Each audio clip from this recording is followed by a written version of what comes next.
Assalamualaikum warahmatullahi wabarakatuh. Halo anak-anak, berjumpa kembali dengan Bu Resti dalam YouTube channel Guru SD Official. Anak-anak, hari ini Bu Resti akan membahas kembali latihan ulangan harian untuk kelas 3 pada tema 5, subtema 1. Sudah siap belajar belum anak-anak? Tentunya sudah siap ya. Nah, sebelum kita belajar, mari kita berdoa terlebih dahulu. Berdoa dimulai. Berdoa selesai. Nah, terima kasih anak-anak.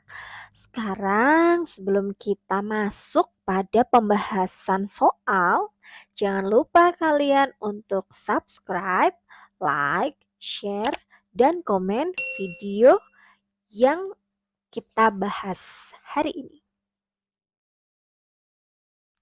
Oke anak-anak, langsung saja ya kita mulai pembahasan soal yang pertama.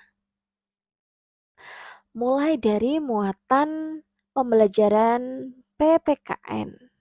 Soal yang pertama, contoh sikap yang dapat mengikis rasa persatuan dan kesatuan adalah A. Mau menang sendiri dalam segala hal, B. Tidak membedakan pertemanan berdasarkan agama dan suku, C. Menghormati dan menghargai pendapat teman lain, atau D. Bekerja sama tanpa melihat perbedaan. Nah, anak-anak, di sini kata kuncinya adalah sikap yang dapat mengikis rasa persatuan dan kesatuan. Jadi yang mana ya kira-kira jawabannya?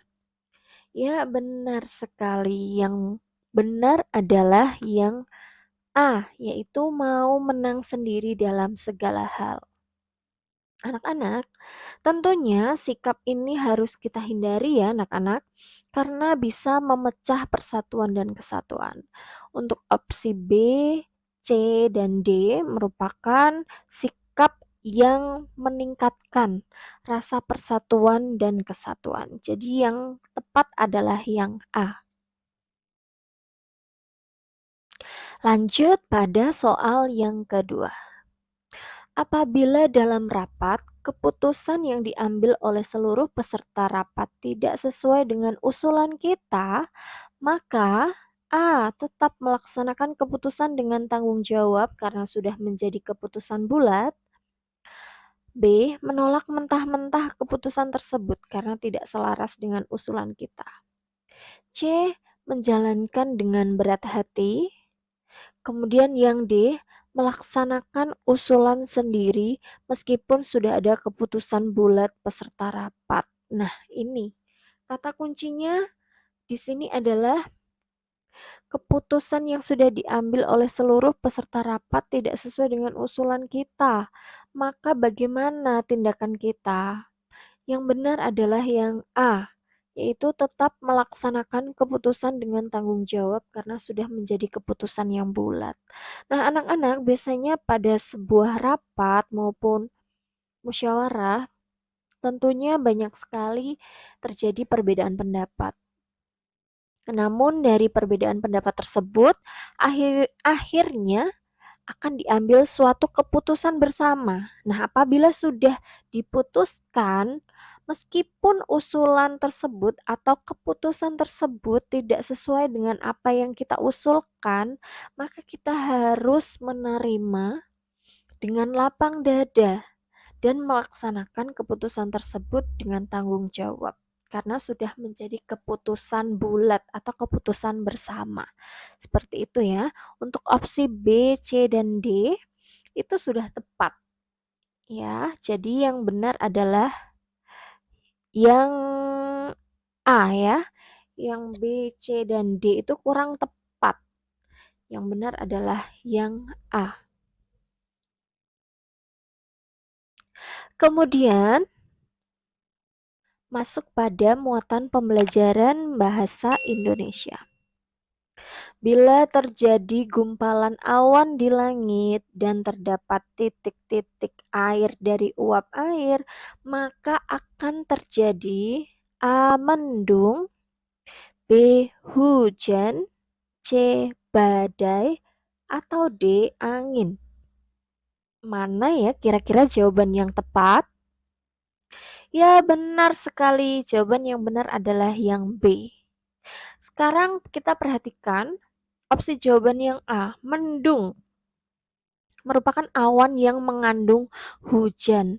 Hanya awannya saja ya. Sedangkan pada soal itu maka akan terjadi apa? Jadi yang tepat itu hujan. Apabila sudah ada titik-titik air dari uap air itu maka akan terjadi hujan. Kemudian opsi jawaban yang C yaitu badai. Badai merupakan cuaca ekstrim mulai dari hujan es dan badai salju sampai badai pasir dan debu. Ya, kemudian untuk opsi jawaban yang D yaitu angin. Angin merupakan pergerakan udara dari daerah yang bertekanan tinggi ke daerah yang bertekanan rendah. Begitu ya anak-anak. Jadi yang tepat adalah yang B. Lanjut pada soal berikutnya, masih di muatan pembelajaran bahasa Indonesia. Nah, ada sebuah gambar. Coba kalian perhatikan gambar tersebut. Gambar di samping menunjukkan cuaca. A. Panas, B. Mendung, C. Hujan, atau D. Berawan. Bagaimana ya jawaban yang tepat? Ya benar sekali, jelas ya yang tepat adalah yang D yaitu berawan. Jelas sekali cuacanya cerah, kemudian ada awan di situ. Jadi yang benar adalah yang D yaitu berawan. Kemudian untuk opsi jawaban yang A, panas, biasanya digambarkan dengan adanya gambar matahari ya anak-anak. Matahari yang bersinar terik, maka itu menunjukkan cuaca yang panas. Kalau mendung, awan-awannya berubah menjadi abu-abu ya, abu-abu kehitaman biasanya. Kalau hujan jelas ada titik-titik airnya begitu. Oke, lanjut. Soal berikutnya kita masuk pada muatan pembelajaran matematika. Ada sebuah gambar. Nah, soalnya adalah ayah membeli pizza. Pizza tersebut dipotong menjadi beberapa bagian yang sama besar seperti pada gambar berikut ini. Bagian kue yang didapat setiap anggota keluarga adalah A 1/4, B 1/5, C 1/6, atau D 1/7. Sekarang coba kita cermati baik-baik gambarnya. Itu ada gambar pizza. Kita coba hitung ada berapa bagian pizza yang sudah dipotong. Jawaban yang benar yang C ya, 1/6. Kita buktikan. 1, 2, 3, 4, 5, dan 6. Nah, pizza tersebut ternyata dipotong menjadi 6 bagian. Maka setiap anggota keluarga mendapatkan 1/6. Jawaban yang tepat adalah yang C. Lanjut pada soal berikutnya di muatan pembelajaran matematika. Bilangan 2/3 bila ditulis dalam pecahan adalah A 4/3, B 3/4, C 2/3, atau D 4/4. Jelas sekali ya, kata kuncinya tadi 2/3. Jadi yang tepat adalah yang C ya, dilambangkan dalam bentuk pecahan yaitu 2/3. Lanjut pada materi PJOK, muatan pembelajaran PJOK. Berdiri dengan satu kaki, tangan diangkat ke atas, termasuk gerakan A. Kekuatan, B. Kelincahan, C. Kelenturan, atau D. Keseimbangan. Nah ini maksudnya dari gerakan tersebut tuh melatih kekuatan apa ya?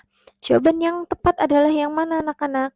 Yang D yaitu keseimbangan, karena kita harus dituntut untuk bisa berdiri tegak hanya dengan satu kaki saja. Jadi yang tepat adalah yang D. Lanjut soal berikutnya, ada sebuah gambar ya. Gerakan di samping merupakan gerakan menirukan A. Pohon bertiup, B. Kapal terbang, C. Burung merak, atau D. Kelinci melompat. Yang benar apa ya anak-anak? Jelas ya itu membentuk gambar kapal terbang atau menirukan gerakan kapal terbang. Jadi yang benar adalah yang B. Lanjut pada muatan pembelajaran SBDP. Sekumpulan suara dengan urutan tertentu dalam satu atau lebih birama yang muncul berulang kali dan diatur dalam sebuah lagu disebut A. Tempo, B. Irama, C. Pola irama, atau D. Nada.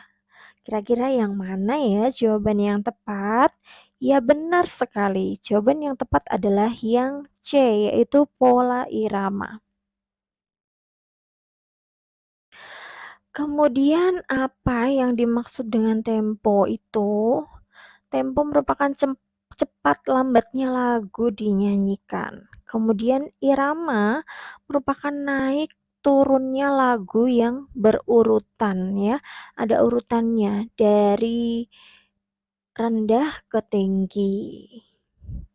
Kemudian nada merupakan bunyi beraturan dengan frekuensi tunggal tertentu dan memiliki tinggi nada tertentu menurut frekuensinya. Ini jadi jelas ya, yang tepat adalah yang C, yaitu pola irama.